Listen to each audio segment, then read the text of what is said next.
बाज़ दफ़ा नहीं माफ़ होता यार। मैं अक्सर व बेशतर ये बात किया करता हूँ और ये बात कहता हूँ कि आप माफ़ कर दिया करें।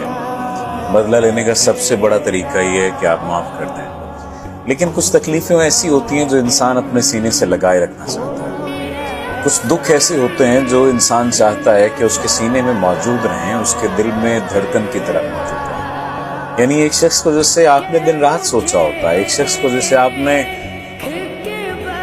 मिलने के लिए जाने क्या क्या किया होता है, जैसे आपने पाने के लिए जाने क्या क्या खोया होता है। वो शख्स जब सामने होता है तो वो फिर आपका नहीं होता, या सामने हो तो आपका होता है और आंख से ओझल हो जाए तो फिर आपका नहीं होता।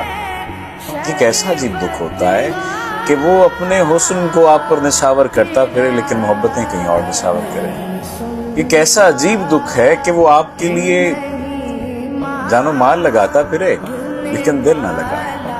ये कैसा अजीब दुख है कि वो मोहब्बतें किसी और से करे, ख्वाब और ख्याल किसी और के करे, देखे और बातें आपसे करे, आपको यकीन दिलाए कि आप उसकी जिंदगी में कुछ नया लेकर आए, कुछ नया करने के लिए आए और फिर आपके साथ मौजूद ना हो। कैसा अजीब दुख है। ये कुछ दुख मुझे लगता है कि इंसान के अंदर मौजूद होते हैं और वो अपनी ही सजा अपने आप को दे रहा होता है और वो ये समझता है कि वो दूसरे को माफ नहीं करेगा।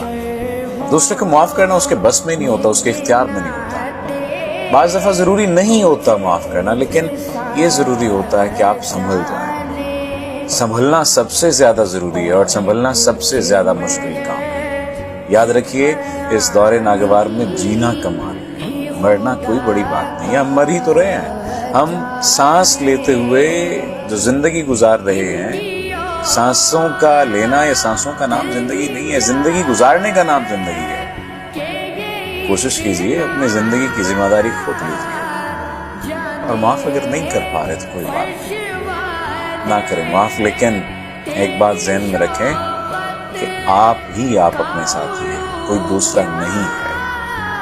और अगर कोई दूसरा होगा भी तो उसका कोई ना कोई मतलब वाबस्ता होगा आपसे। यकीन मान लीजिए, हो सकता है इस बात से आप इख्तिलाफ करें, लेकिन ऐसा है। जितनी जल्दी इस हकीकत को तस्लीम कर लेंगे उतनी जल्दी आपकी जिंदगी में आसानी आ जाएगी।